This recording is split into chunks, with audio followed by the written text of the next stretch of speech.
Hi everyone. In this lecture, we will create a adapter class for our random games. So let's get started.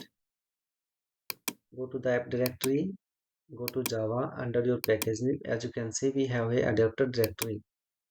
Okay. Now adapter also is the same for our random games. So you do not need to create a separate it. You can also use this one. And if you want to create a separate it, then it is also good.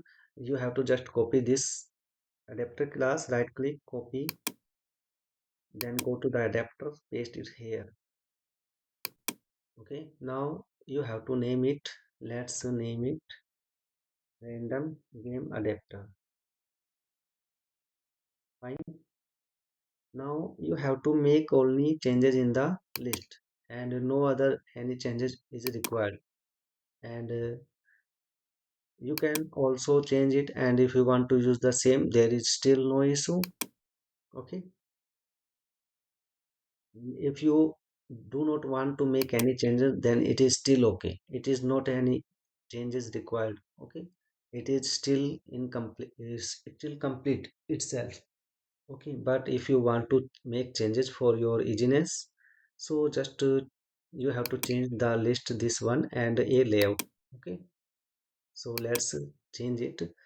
As you can see, we have a list for our random games, which is the random game list. Okay, so what you can do, just select this one and type random game list.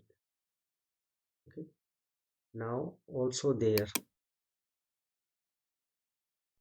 Okay, only two place you have to change this list.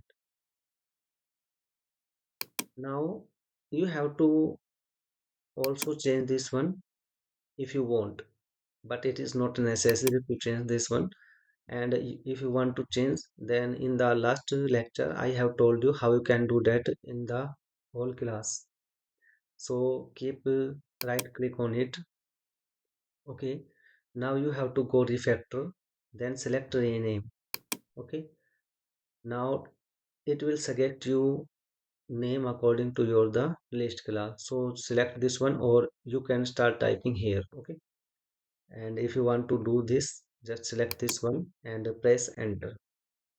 As you can see, it is changed automatically in our whole class. As you can see, it is there, here.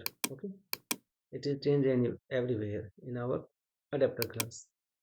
Now as you can see in the resources layout, we have created a separate list class for our random games, this one. Okay, so you can also add here if you want, but it is not necessary if you have created this one. So let's add it. Just simply call this one let random games, this one. Okay, now press enter. It has been done. Okay, there is no other any changes is required. It is completed, and it will work as like expected. So do not worry about it. And this video has been completed. I will meet you in the next video.